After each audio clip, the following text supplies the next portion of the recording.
Welcome along to Bangkok ChitChat, and this is the last part 5, of Thailand travel and quarantine experience. We've already covered paperwork, ticket prices, hotel selection and payment, food options along with room life, and this is all going on an interview that we had with Kay Goslin from America that came here, she's a Thai, came here to Thailand and experienced a 14-day quarantine for Thais. Yeah. And Andrew's been researching what's it like for Falang and what's the difference. So this is the sort of her leaving process and also a bit of a summary. Yes. So okay. here's the clip. And at the end of the quarantine, they will give you the certificate of your test. So you you say you left, you left on the day 15 or whatever it was. Yes. The last test you had, how many days before you left? 3 days before. Okay. That's And weird. then It's weird in a way, because 3 days before, if it takes a day, obviously you'd think they would do the test the 13th, they get the results, and you can go on the 14th. I have no idea why, but maybe because there was a lot of people, another group in the hotel. Yeah. So, all right. how did you feel when they turned around and said, "You're free"? How did you feel? Really happy, and especially no one in the group got COVID.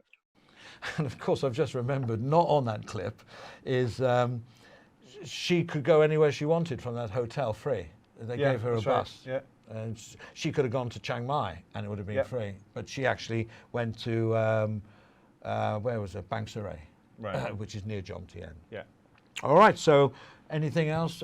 I suppose the Falang, staying in the hotels and paying for it, would have to find their own transport. Yeah, and you see, oh, is that fair? We're contributing into the economy with work permits and all stuff. I get everybody's arguments, I must admit. But personally, you're not a citizen of the country. Well, also something that she mentioned, because But if you are, if some people we know are already Thai citizens, yeah, so they would get it. They would get that facility. Well, she mentioned on that clip, she got tested for COVID 3 days before she left. And you pointed out, well, if you were okay, because they give the results, I think, fairly quickly, why couldn't you leave? And she wasn't allowed to leave.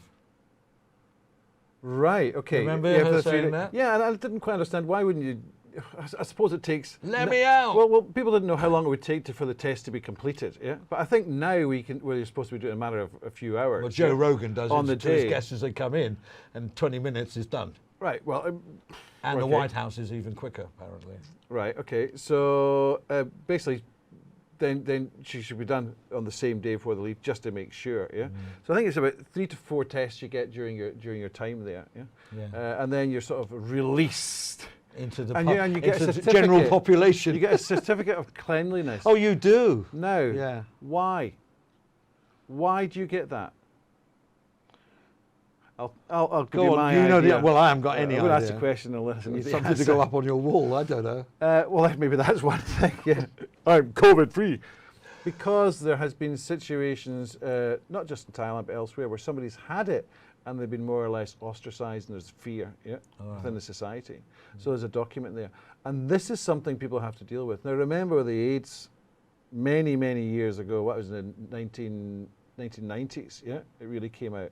You know, there was this, we've had it with COVID, the Falang have got it and things like that, yeah? But it was all, but the reality was, it was anyone coming in, no matter what colour of skin, creed, or whatever it is. Or sexual preference. Or sexual preference, yeah. So, but with AIDS, they said it was a Falang thing, and the blah, blah, blah. Now, and also within the societies, within their village or whatever it is where they stayed, they were ostracized. Yeah. And this is something that has to be dealt with, because there's also an element of mental illness behind this. Yeah. Now, the mental illness, what happens if somebody goes nuts on the plane, or Nuts in a hotel. Nuts in a hotel. So should they be assessed mentally where they can actually cope with this or not? Yeah. Are they of sound mind to go and do this? I don't mean that they're mad. It could be anxiousness or whatever. Yeah. But how are they going to cope with people that get it? Because we're talking about the second wave. We know more people are going to get this. We just know. And we have to prepare society on the understanding that this is manageable, yeah? And yes, the people who have got underlying conditions are in more danger, yeah? And you have to take the precautions, yeah? Well, that's partly my fears, how society is going to treat people that do get COVID well, that's and recovered, because for young people it's like a bad flu. Yeah.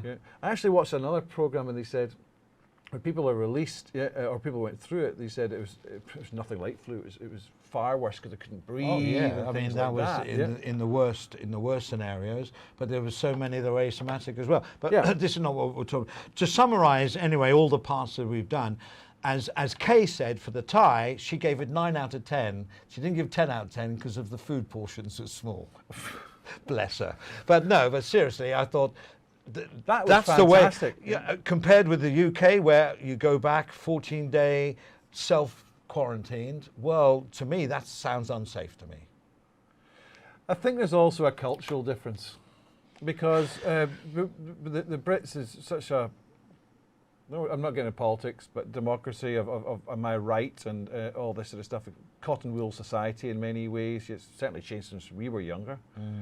A lot Snowflakes. younger. Snowflakes, yeah, whatever you want to call it.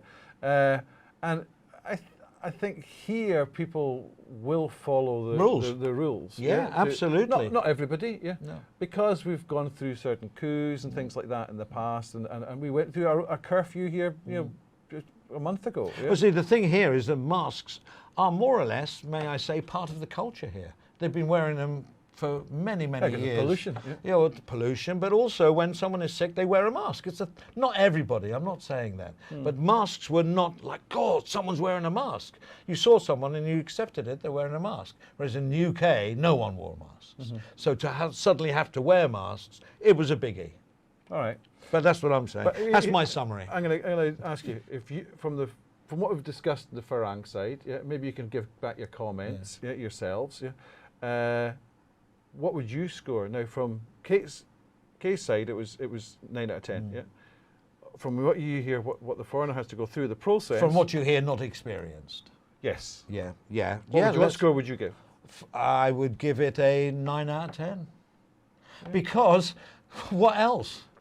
I keep going back to the same thing I've said on every single part of this video series. The people coming here are people that have to come back here.